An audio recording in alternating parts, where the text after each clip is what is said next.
maintenant, comment on fait pour ne pas vieillir prématurément C'est très dans son facile. corps et dans sa tête? C'est très facile. Au fond, le problème du vieillissement et la manière de se défendre a trois solutions et trois seulement. Une mauvaise, une moyenne et une excellente.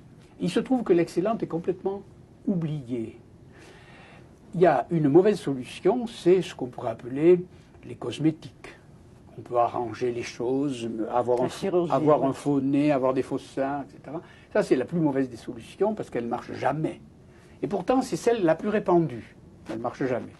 Il y a une seconde solution qui est déjà un peu meilleure, que j'appellerais la solution gymnastique.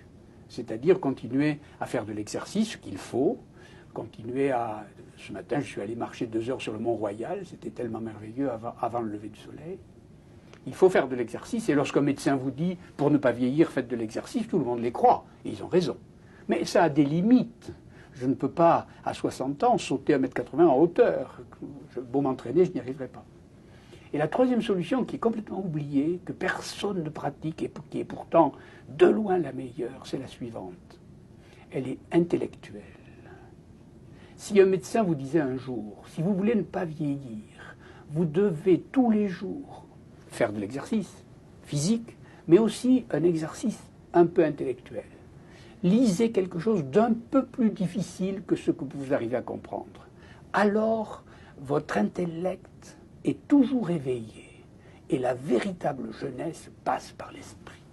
Et nous l'avons complètement oublié. On préfère les cosmétiques, on préfère l'exercice physique, et on oublie que ce qui vieillit le plus vite, c'est les facultés d'adaptation et les facultés de culture.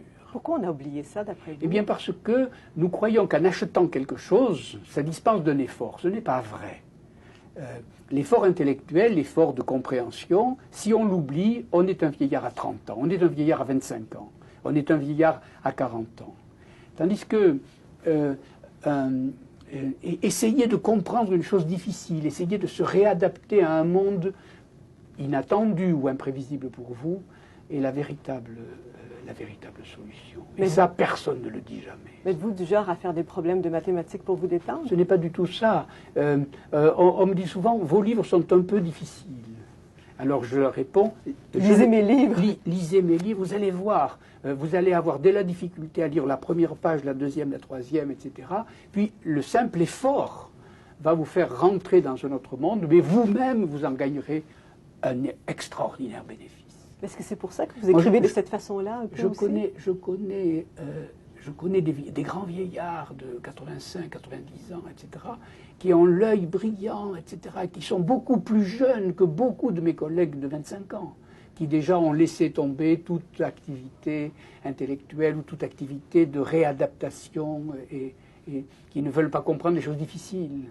À force de taper sur le facile, à force de lire des choses évidentes ou de feuilleter en regardant seulement les images, on devient des imbéciles. Et devenir un imbécile, c'est ça, vieillir. Vous voyez ce que je veux dire? Vieillir, c'est surtout ne jamais vouloir faire d'efforts de ce genre. Mais est-ce qu'on apprend que ce que l'on comprend? Pas du tout, mais non. On apprend surtout ce qu'on ne comprend pas. Je veux dire par là que si, quand j'étais à l'école, je n'avais pas appris par cœur des fables de La Fontaine que je ne comprendrais pas, elles travaillent dans l'esprit, elles travaillent dans le ventre, elles travaillent dans le corps. Et on finit par les comprendre 10 ans, 20 ans, 40 ans après.